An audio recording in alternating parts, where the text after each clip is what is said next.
Lovely to see you all. Spoilt for choice, Miranda. Now, obviously, I've met you guys before, but are you still governor? Are you Mr. Schwarzenegger? Are you Arnold? How should we...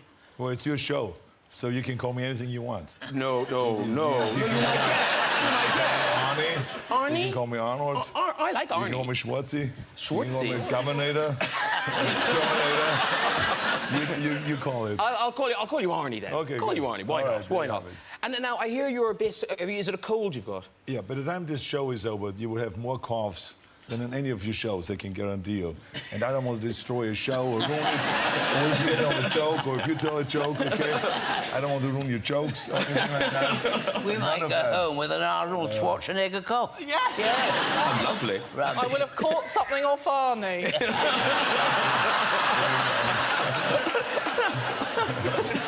Now, are you all familiar with each other's oeuvres? Have you all seen each other's work? Well, I'm very familiar with Miranda's oeuvre, and I'm less familiar with Arnold's, but... I'm very familiar with the potential twins to co-star. Yes. I'm very perfect. familiar. Yeah. Does he remind you of Danny DeVito? Well, something about him. I'm not sure what it is. There are similarities. I do see them. Even though much taller than Danny. Danny is 4'9", Gosh, and yeah. you 4'9.5", right? I'm 5'1.5". 5'1.5", I'm sorry. Yeah. Back off, Arnie. Yeah. It's very nice. Now, clearly, you look at the couch, there are physical differences between everybody on the couch. But I suppose the most striking thing is that, Arnie, that you built your body. Do you know what I mean? Most people are as they are born, but you decided, right, I'm going to look very different. How old are you when you decided, right, I'm going to build my body?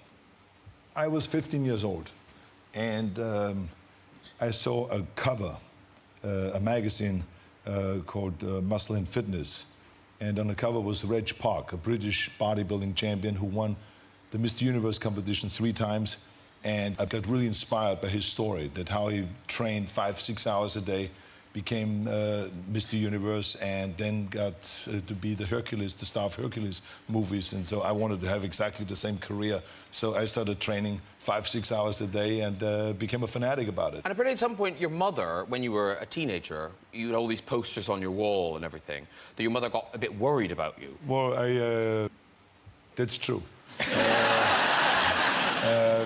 For inspiration, I put on my bedroom wall all those champions, boxers, Muhammad Ali, Sonny Liston, weightlifters, powerlifters, strongmen, bodybuilding champions, Reg Park. And so I showed off to my mother. I said, look how I decorated my wall here.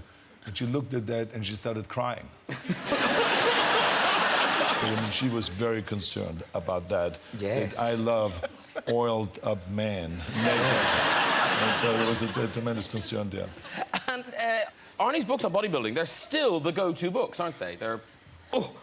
It's not too late, Ronnie. If you want to learn, it's all in there. Oh, my God. It's all in there. Have that. It's very heavy, I warn you. You're right. It's very heavy. It is very heavy.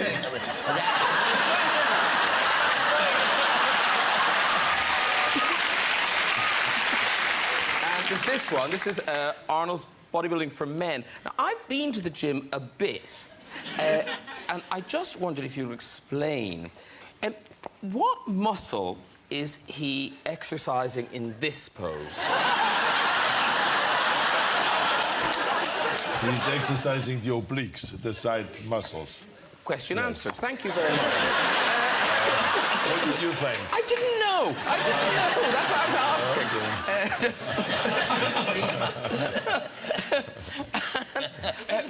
I can't think of another actor who has got so many catchphrases. All your movies seem to come with a catchphrase. And in the book, it's really interesting. You explain how one of the most famous, the I'll be back, nearly didn't happen. Well, I somehow had a problem when I tried to say, I'll be back.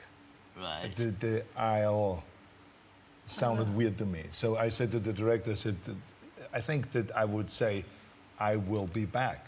Right. And he says, no, I think that I wrote, I'll be back. I said, but I mean, listen to it. I said, I'll It's kind of like, and the Terminator doesn't talk like that. The Terminator would say, I will be back. Right. And he says, look, let's make it simple. I said, I don't tell you how to act, but don't you tell me how to write. I wrote I'll, and that's what you say. You say, I'll be back. And I'm so happy that he insisted on the I'll be back. Because when the movie came out, you never know when you do the scene that is going to be a famous line or that it will be repeated over and over. So I remember when the movie came out, someone stopped me in New York and said, Arnold, say the line, say the line. I said, what line? And he says, you know, the line from the movie from Terminator. It says, you know, the I'll be back line. I said, I'll be back. He said, no. Say it the way you said it. And I said, I'll be back. So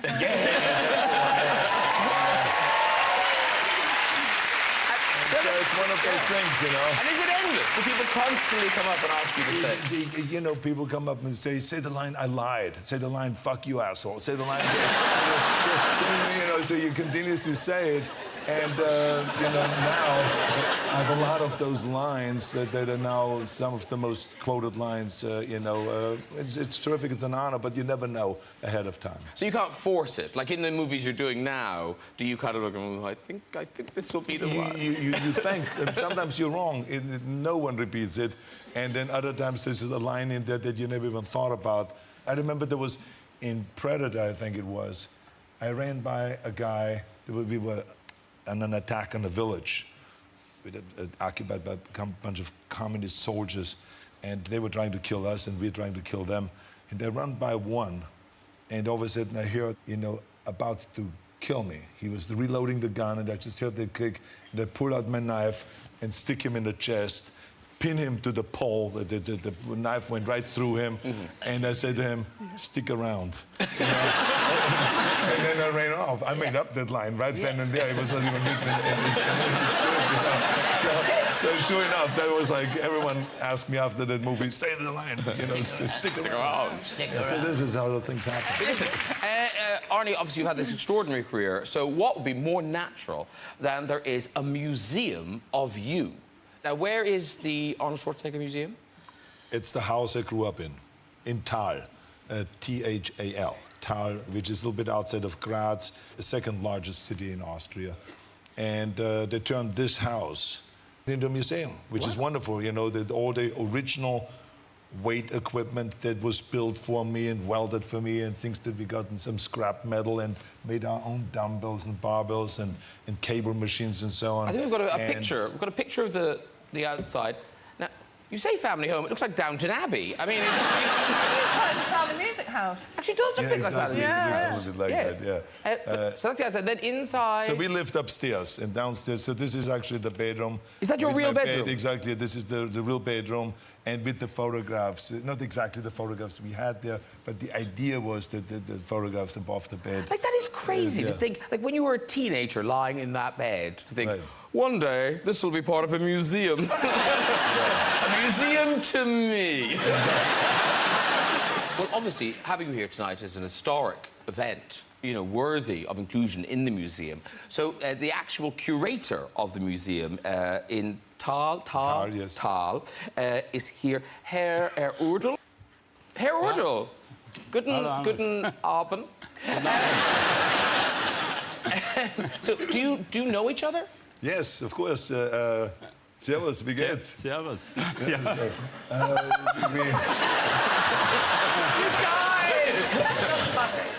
It's really funny because, yes, we went to school together. Really? And he... and the funny thing... Different lives, different lives. How many people go to the museum? How many people see the museum? Ja, wir haben schon 30.000 Besucher gehabt in einem Jahr. Within 1 year, we've had 30,000 visitors. Wow. Have you been? I've been several times, yes. Yeah. Oh, yeah. You've been 30,000 times? But also, the people who see you there must be kind of like, yes, of course he's here, yes. It's wonderful because every time I do go there, they serve Wiener Schnitzel and Apfelstrudel, which is my favorite food that I like from Austria. So they always do a very good job in organizing my kind of like a little welcome party whenever I do go out there and visit. And because this is such a special evening, obviously you'd want to include it in your museum.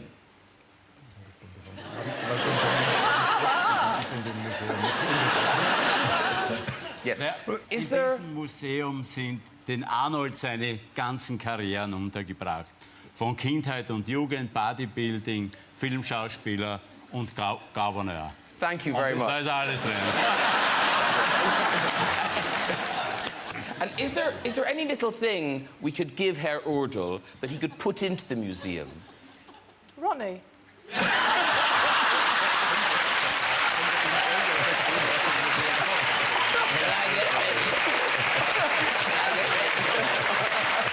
We'll pack you up. Back me up, Yes. right. I'll phone Anne and let you know you're going to be late. Baby, if you finish your tea, would you like the cup? Möchten Sie denn die Tasse haben? Ja, das lassen wir Sie.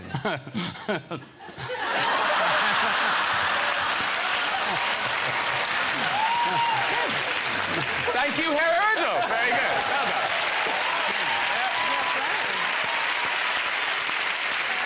Oh, that's a good-looking couch right there. It really is. Do you think your clothes would have fit me? No. No, I don't. Yeah, no, it wouldn't have been pretty in either not at all. respect. So you're very welcome. Welcome all. Welcome first-timers, returnees. And for people, you know, in the audience, you might have known that Arnold Schwarzenegger was in town because you've been out and about, haven't you? That's right. But on a Boris bike. Now, people must have been going nuts when they saw Arnold Schwarzenegger on a Boris bike. They did. It was a lot of fun. But- It was to dodge between the cars and to go out there and see all the wonderful historic sites and all this. It was really great. And at the same time, I get a lot of fitness, right? Of course, exercise. Yes. Exercise is paramount. That's yes. right, absolutely. No, I like Twitter. Twitter went a bit crazy. This is just one of the many, many tweets. On the bus to work, I genuinely just nearly ran over a Schwarzenegger riding a Boris bike. No helmet. I'll be back. But you know, but I like this. You are such a kind of marketing machine. Arnold immediately tweeted back this. Don't worry, I would have been fine. Living tissue over a metal skeleton. It's as if there's a new Terminator film coming out. It's crazy. How did you guess? I know, it's weird that. It's weird. Arnold, you must have had that when you started out. I mean, because for, like, whatever, a model acting, like, for a bodybuilder to go into acting, and also because you didn't speak English particularly well. I mean, there was a lot against Still you. don't. You speak beautifully. But there was a lot against you. No, it was, of course, it's always a struggle to get in. But, I mean, I was very fortunate because of bodybuilding. I was told, you know, I would never be able to get into being a leading man because my body was too big, you know, because of my accent and because no one would be able to pronounce my name and all this. But the fact was that because of bodybuilding, I got in to do Conan the Barbarian. And then Conan the Destroyer, and that was what really got my career going. So I was very fortunate that I was different than everyone else. And then when we did Terminator, the first Terminator, from then on, my career took off, and I was offered all of the action movies. But in the beginning, it was a real struggle because you always hear from everybody, it's impossible, you will never be able to do that, no, no, no. And you listen, you have to really discipline yourself to not listen to the naysayers and to just have your vision and your goal and your dream and you chase that, end of story, you know, so that's what you have to do. But isn't there a sweet story about you, I think you were in a restaurant and you were speaking English to your friend. Do you know this story? Where they... You mean I was ordering certain foods? Yes, I think it was an Austrian restaurant. I know. It was a Hungarian restaurant. Hungarian restaurant. A Hungarian restaurant, and we ate cabbage, and somehow I did not know how to pronounce it. I said, could I have more of your garbage? and the owner stopped and he says, what did you call my food? I said, more of your garbage. And no, he means cabbage. And then he says, oh, okay. And then, so yeah, I made many mistakes. Trust me. Now, you mentioned Conan there, and here you are back in Conan days. And, Arnold, I know you want to do something. Is this something you do for social media. You do it a lot. A little Snapchat or... Yeah, the little thing Yeah. where we... Yeah, why not? So the idea is you film it. So, Okay. yeah, when you hit the thing. Yeah. But then what do we have to do? I'm going to do a shot of myself, and Okay. then I go from person to person. And we each say a And catchphrase. then, exactly, whatever you want to say. Okay. Catchphrase, yeah, that's a Do good you, idea. do you want a bags a catchphrase? What's your favourite one? I'm going to say, I'll be back. Okay, you do all of that. No, they're all annoyed now that I was going to do that one. If you do it, I say another one. Do you have one in your head? Yeah, sure. Do you have one in your head? Yeah. What if someone says it already? Will you have another one in your head? No. Okay. Have a plan B. Plan. Can I go second? That's up to him. That's up to him. All right, ready? Okay. We're on a Graham Norton show, and I have some friends here. Oh no. Quick, I'll be back. Hasta la vista, baby. There is no bathroom. Who's your daddy now? And what does he do? I'm old, not obsolete. I'll be back. Very good. Thank you very much. Full-out Terminator. It's like leather jacket, yeah. Well, I also put my face on the front here. I know, that's subtle. Because you never can get enough of me. No, I know. If only there was more Arnie, but now there is. Well, that's it, exactly, yeah. And Linda, what's it like? Is it nice kind of palling around the world with Arnold again? Well, yeah. I love Arnold. We're good buds. Because you kind of built a life away from Hollywood to the point where, like, I think I read in an interview you were saying your neighbours before this movie weren't particularly aware that you were a film star. Righto. It's the way I want to live. I live in New Orleans, so it's not about what you do or what you have. It's about who you are. And that's the life that I wanted for myself. So are the neighbours a bit freaked out that now, oh, she's that woman in that I film? hope not. Okay. Because I'm going to have to move again. You know? Because you are the opposite. You've embraced Hollywood. I love people. I just, you know, I just have such joy getting on a set and working. I'm a people's person, yes. Well, not just a people person, because there's something very kind of Hollywood glamour about one of your pets. You like this, Nadia. Oh. Look, you've got... is that a fully grown horse? I wouldn't call it fully grown. It's a miniature pony. And what's he called? Whiskey. Whiskey. This is Yeah. your pony. Oh, and he, such a does he? beautiful Did you just photo. bring him into the house for a photo shoot, or does he live in the house? No, she comes into the house anytime And goes. because she loves to eat the dog's food. And as a matter of fact, she would eat anything. But does she candies. sleep in the house? No, she doesn't sleep in the house. No, Okay. she has a stall. Okay. But I mean, she just walks through the house like this is part of the outside. Well, you posted a gorgeous video. This is you and Whiskey frolicking in your garden, and the music. You put this music on. Here we go. Should have been a cowboy.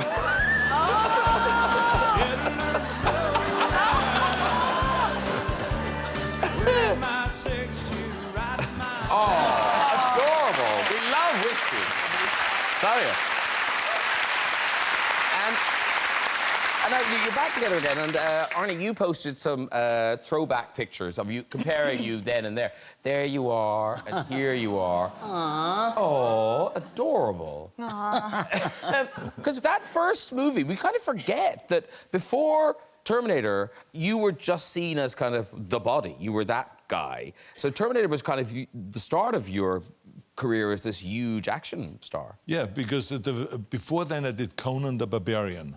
And so that was, you know, you relied heavily.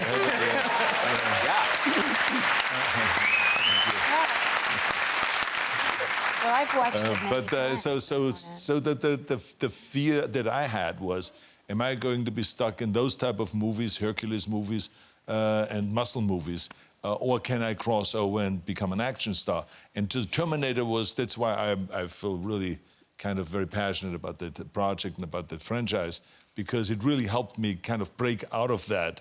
Because when you were approached, Linda, you weren't so sure, because you were known as kind of the Austrian oak at that stage. Yeah, weren't that's you? right, yeah. You weren't sure you wanted to act with the Austrian oak. What, number one? Yeah, number one. Yeah, not at all.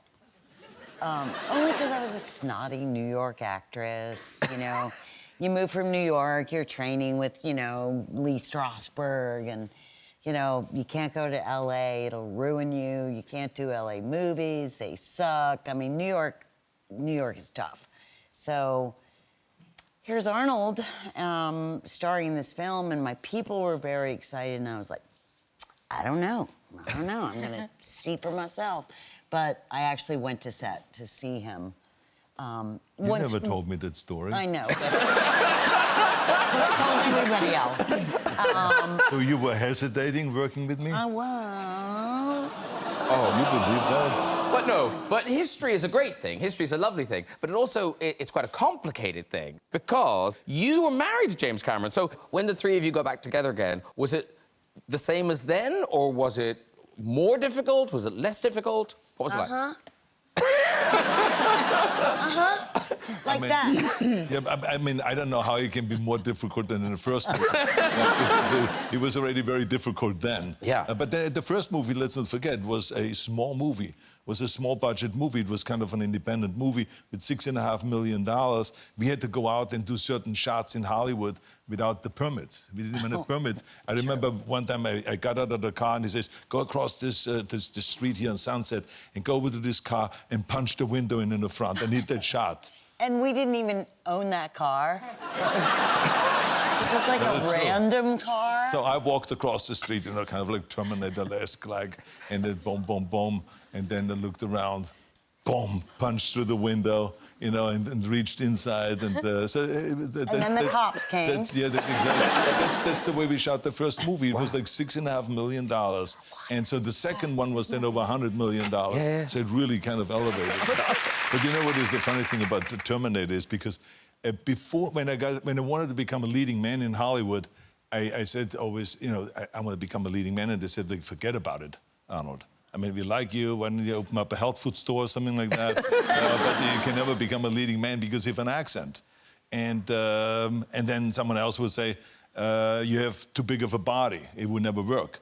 And so with Terminator was one of those movies where Jim Cameron, during the promotion tour, said, if Schwarzenegger wouldn't have had those muscles, and if Schwarzenegger wouldn't have had this accent and talked like a machine, it wouldn't have worked.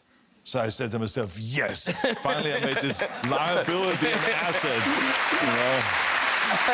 Arnold, you were kind of part of that world. He was a fan of yours. Yes, as a matter of fact, Jamie Wyeth, who is a famous painter in America, painted me at that time at Warhol's studio. And then Warhol was there, you know, pretty much every day. And then he took Polaroid shots. I think we've got some of the Polaroid. There's one of the Polaroids. He started there. painting me also, yeah. Yeah. That's one of them. But there's one with flexing the muscles, and he liked that one. And it was really all kinds of weird stuff that was going on there. One day I walked in, and Jamie Wyeth was painting me, and I was holding this pose. And the next thing I know is there was this big table, and there was like around 10, 12 naked men coming into the room, and then they were lying on top of the table and on top of each other, and then Andy would rearrange it and all this stuff. And then he would take a shot with a certain lighting. He would take a photograph, a Polaroid, and then he would come to me and he would say, he says, look at this. He says, if you cut this off and you cut this off, it looks like landscapes. I'm going to call it the landscapes. And that's exactly the painting that he did.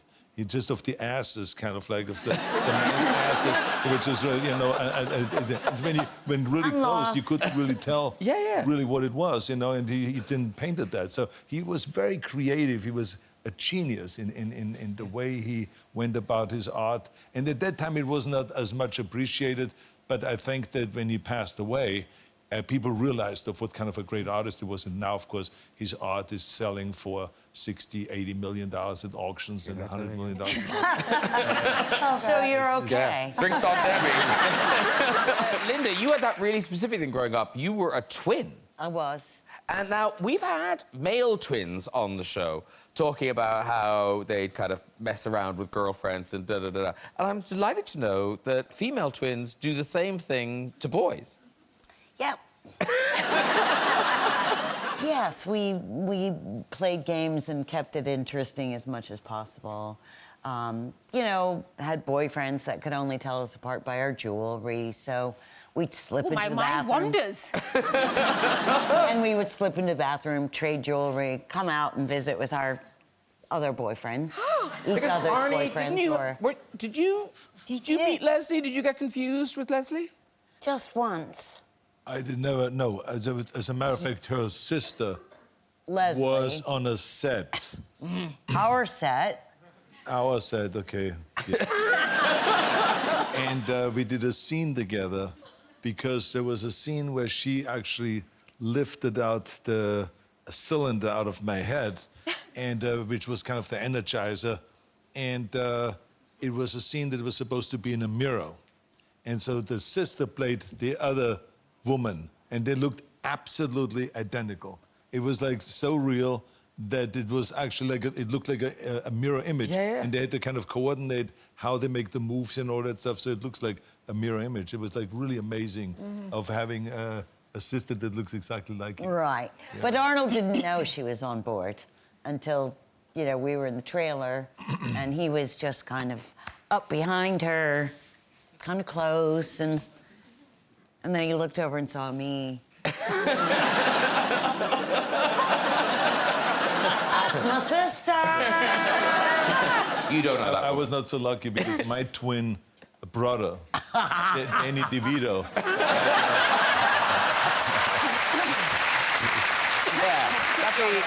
We haven't talked about politics tonight, Arnold Schwarzenegger. And I wondered, do you still consider yourself a politician, or are you more of a kind of an activist or an advocate now? well, no, actually, I hate politics. I do. I never, even when I was governor, I never considered myself a politician. All right. I always considered myself a public servant. And because to me, the most important thing is not to be so tied up with politics, but more with policy. Create policy that helps the people and that makes life easier for the people so they can get jobs, get more money, have health care, and all the kind of things that government is responsible for creating. Yeah. And to bring both of the parties together. We have two-party system, the Democrats and Republicans. I was always a Republican, so I want to make sure that I work with the Democrats. I never saw them as the enemy, like they do in politics, you know, where they fight amongst each other and can't get anything done, like it's happening right now. I think in England, it's happening in America. It's happening in a lot of countries. And I think it really doesn't serve the people well. So to me, being a public servant and not a party servant is much more important. And, yes. For you, Linda, it must have been so weird that this man you'd worked with, your friend, was running for governor. Dare I ask, did you vote for him? I did, against my, I mean, I was just like, no way, because, of course, I became the first lady of politics just because I was his co-star. So all of a sudden, my political view mattered. And over the course of the few months, I realized that we had to have Arnold, you know, and I'm definitely registered Democrat, but he just had such a vision, and I voted for Arnold. And Not out of loyalty. I voted out of, you know, my political consciousness. And you talk about bringing parties together, and one of the issues that does bring people together is environmental issues. Because, Debbie, I mean, you guys are probably on the same page on environmental issues. Yes, Yeah. definitely. And you recently issued an invitation to Greta Thunberg, is that right? Yes, first of all, let me just say, this is one of the typical examples that I'm talking about. How can you make the environment a political issue? How can it be like the right is against it and the left is for it? I mean, there is no democratic air or liberal air or conservative air. We all breathe the same air. We all drink the same water. So therefore, how can this be a political issue? We want to have a clean environment. We want to create a clean future for our children and grandchildren. How could this be a political... But the politicians make it a political kind of a subject. Yeah. As much as they do with healthcare, as much as they do with education, and with all of those subjects. So this is what I hate about politics. You know, they fight over this. So Greta Thunberg is like fantastic because she is a child and she speaks for the children. Yeah. And the children are the ones that are going to inherit this mess that we are creating. So if we don't straighten out our act, and if we don't get off fossil fuels, and if we don't stop polluting the world and emitting all these greenhouse gases that is killing 7 million people a year right now, and create global warming, if we don't do something about it, it's the children that are going to really suffer the consequences. And this is why her message is so important. Is there a world in which Dame Judi and Arnold Schwarzenegger have met before. Have you met before? We've not met before, no, but I mean, I've been admiring her on a big screen. I mean, this is like, as a matter of fact, in the beginning, I have to say, I was somewhat jealous. Because I said to myself, I mean, here comes this woman, and all of a sudden she's doing all these huge action movies. What is going on here, right? But I mean, I love her, and we have some things in common. And between the two of us, we have had 8 Oscar nominations and 1 Oscar. She's never out of the gym. Although they were all hers. But anyway, so this is really great. It's great to see you. It's And great for to me. be here with you. Yes. And for me, too. Absolutely, yeah. You really know how to bring people together. I know, well, what a fabulous guy. This is, I mean, they have Jack here and they have Jay here. Yeah. And I mean, I cannot wait to talk to you about my clock that I want you to fix. Oh, is it? It's really wonderful. I've got someone who can sort that out. Yeah, Don't that's worry. Jay's life now. We're going to kick off with Arnold Schwarzenegger's latest book. I've got it here. It is called Be Useful, 7 Tools for Life. It is out now. And these rules, I mean, they absolutely make sense. You know, things like have a clear vision, work your ass off, never think small, all these things. And don't listen to the naysayers. I mean, you really had to bring that into play when you decided you didn't just want to be an actor, you wanted to be a movie star. Well, first of all, you can imagine when you have big dreams. People always say, this guy's crazy. And even my parents thought that I was kind of out of my mind, right? When I said I want to be a bodybuilding champion, they said, well, we understand if you want to be a ski champion, we're in Austria. But you don't want to be a bodybuilding champion, that's an American sport. I mean, what are you doing that for? I mean, you're crazy. And so they said, no, it can't be done. And the people around me said, no, it can't be done, and it's impossible. Then when I wanted to go into acting, it was the same thing. They said, it would never happen. He says, there's no one that ever had an accent, a German accent, and they became an international leading man in movies. It won't happen. The American people don't accept it, other people don't accept it, so forget about it. Plus your body, look at you, you weigh 250 pounds. I mean, this is now the 70s, that's not the 60s where they made Hercules movies. Now it's Dustin Hoffman, and it is Al Pacino and Woody Allen. Those are the sex symbols of the 70s. It was like, you know, so and the name, Schwarzenschnitzel, whatever they said to me, so that's too long of a name, no one would be able to pronounce that. So it was no, no, no. And so I didn't listen, luckily. I learned from bodybuilding. I didn't listen to the naysayers. I had my very clear vision to be another Clint Eastwood or another Charles Bronson. Those were the 2 big action heroes at that time that made $1 million a movie. That was the top salary in the 70s. And so I said to myself, well, why can I not be up there on that ladder with them, you know? And so they said, you will never be able to climb that ladder. And I said, okay, then I'm going to create my own ladder and climb that. And so that's what I did. And, yeah, I know. Did you ever think, oh, I can lose my accent, I can sound like an American? Well, you know, I did not really have that talent. You know, so even though I had an English coach and an acting coach and a speech coach and an accent removal coach. Wow. who has passed away since then, but I mean, you know, I should have otherwise gotten my money back. But the bottom line is, I worked on it, you know. I remember that when he says, you know, you always say 3. It's not 3, it is 3 with TH. Yeah. So he had me say 3,333 1/3 with the TH and not with the S. Very good. Yeah, but I mean, it's after 5,000 years, right? After doing, you know, thousands of reps on it, you know. And I remember we get confused with the F's and the V and the W. You know, that we would say, you know, this is a nice vine, but it's actually wine, right? So the guy had me say, a fine wine grows on a vine. So now I ran around with that. Then we, for instance, you know, he said to me, he says, oh, Arnold, you have to also learn how to say the vibrating Z. We don't have that in German. So he said, the sink is made out of zinc.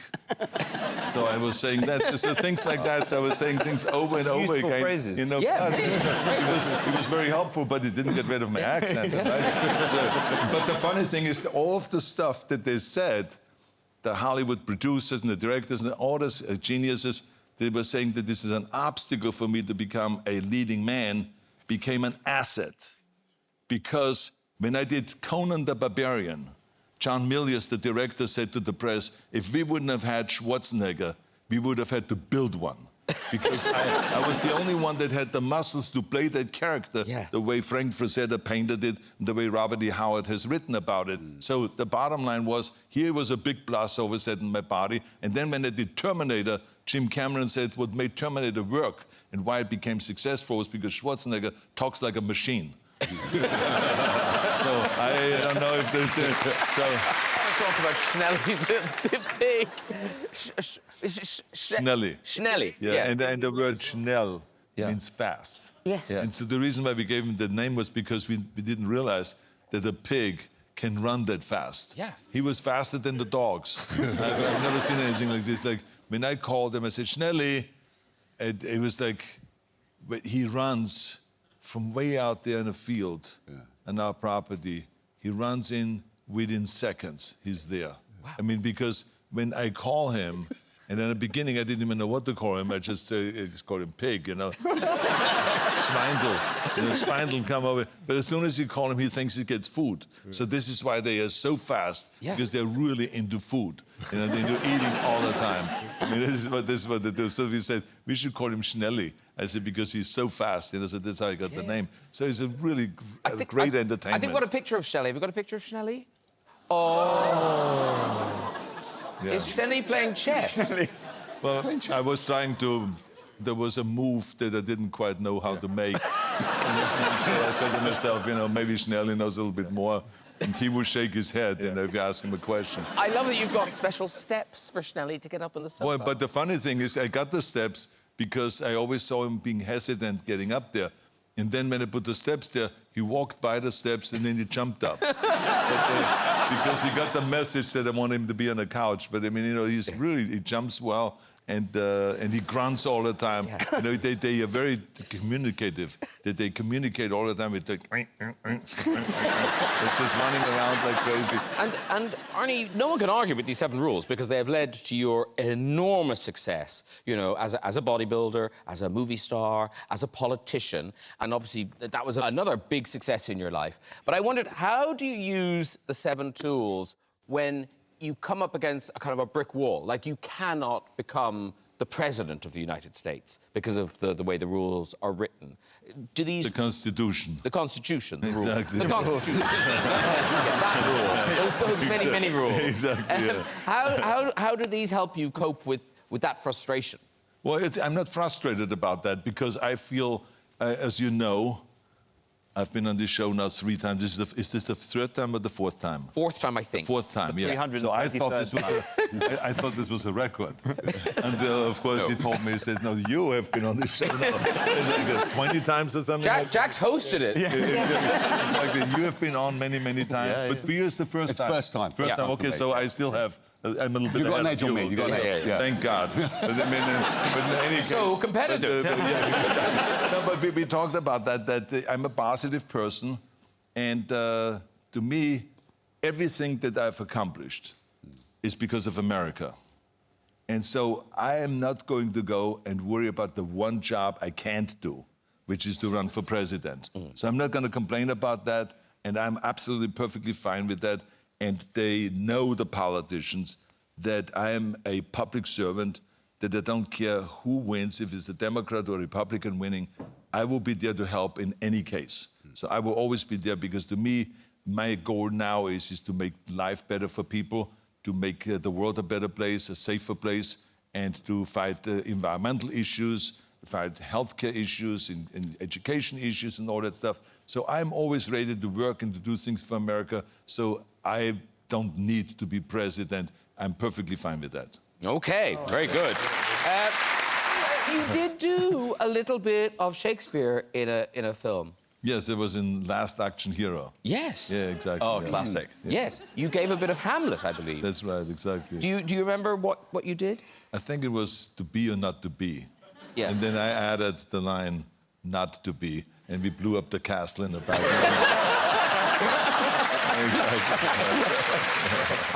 Arnie, are you aware of the repair shop, what it is? I'm aware because I always try to find out who are the guests. Ah, okay. Yeah. Doing your research. Then I heard from various different people that loved your show. Yeah. And the work that you do. Yeah. And teaching the kids and, Yeah. and all that. And I said to myself right away, wait a minute, I have a clock at home. It's true. So in 1968, when I moved to America, there was this unbelievable thing, you know, and by the way, what he was talking about is there's no such thing as a self-made man. Yeah. Because we all get help from somebody. Yeah. And this is why what you just said Yeah. really touches my heart, because you, it's sir. so true that we all get help, and this is the only way we can make it if we get that help, you know, from everybody. I remember in 1968 when I moved to America, there were these bodybuilders. They didn't even know me. They just got to know me in the gym. And then all of a sudden, it was Thanksgiving Day. And I didn't even know what Thanksgiving Day was, right? And so the next thing I know is they came over to my apartment and they started bringing me silverware and dishes and bed sheets and a black and white TV with the antenna, the old antenna sticking out and all that stuff. And one woman brought me a wooden kind of that you put on the end table, a clock, an alarm clock. Right. And, you know, that plays music and has a radio in it and all that stuff. Yeah. And so by now I have had this still on my end table. Right. But it doesn't work quite well anymore. Okay. So it's kind of the light. He's done a brilliant sales pitch. No, but the light... You can come. You can come and get it fixed. The light inside is dim, so there's bright anymore. How good is that episode going to be? Arnold Schwarzenegger kicking down the door to the barn of the repair shop. That's my alarm clock. And do your show. I'm going to deliver my radio, my old 55-year-old radio. They'll do it. They will do it. Arnie, they will do it. Yeah, no, I deliver it. But you have to come with it. You have to come with it. Of course I come with it. What's the matter with you? Yeah, what's the matter? Come with it. Yeah, exactly, yeah. And then I know that everyone that always gets their items back, their clocks or their watches, or if it's the royal family or whoever it is, famous or not so famous, everyone always cries that because everyone is emotionally attached to this old stuff. If it's your father's watch or your grandfather's pocket watches, whatever, then people cry. Would you cry? I said to myself, I'm going to go there with my Terminator glasses on. No one sees me cry when I get this clock. I'm doing a documentary about fatherhood.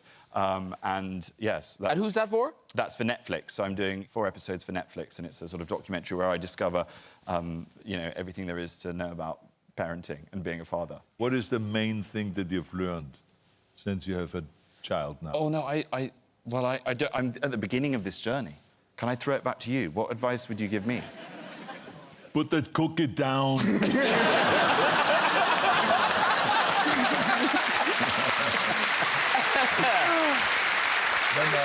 I think that the important thing, well, my wife and I, we kind of split up the responsibilities. Yeah. She was in charge of education and of making them really good human beings. Yeah. And I'll let my girlfriend take that one. Yeah. but I was in charge of the discipline. And so I made the kids, you know, I taught them how to turn off the lights when they leave the room, not to waste water because, you know, we have droughts in California, how to wash their own clothes. By the time they were like 5, 6 years old, they had to wash their own clothes and their bed sheets and make their own 5 and beds. 6, yeah? Make their own beds, yeah, absolutely. And so I taught them how to do that. My wife did not know how to do that, but I mean, it doesn't matter. Were you firm with them? I knew how to do that, and because I lived long enough by myself, I always washed my own clothes. I also learned it in the military, how to iron, how to sew on buttons, and how to sew things and stuff like that. So I kind of used all of that.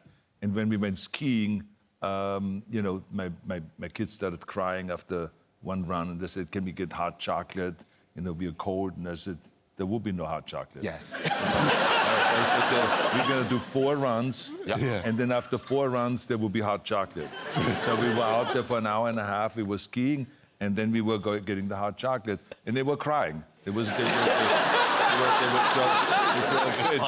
but the interesting thing about it is that the day my kids, even though they were crying then, but the day they come to me every single winter when we go skiing and they go skiing with their friends, they come to me and say, thanks very much, Dad, for making us ski hard, because we are skiing much better than any of our friends. We can ski anything. We love that you did that. Thank you very much. And they're doing now, Catherine has a daughter that's 3 years old, and she is already making her ski, and she says to her, there will be no hot chocolate.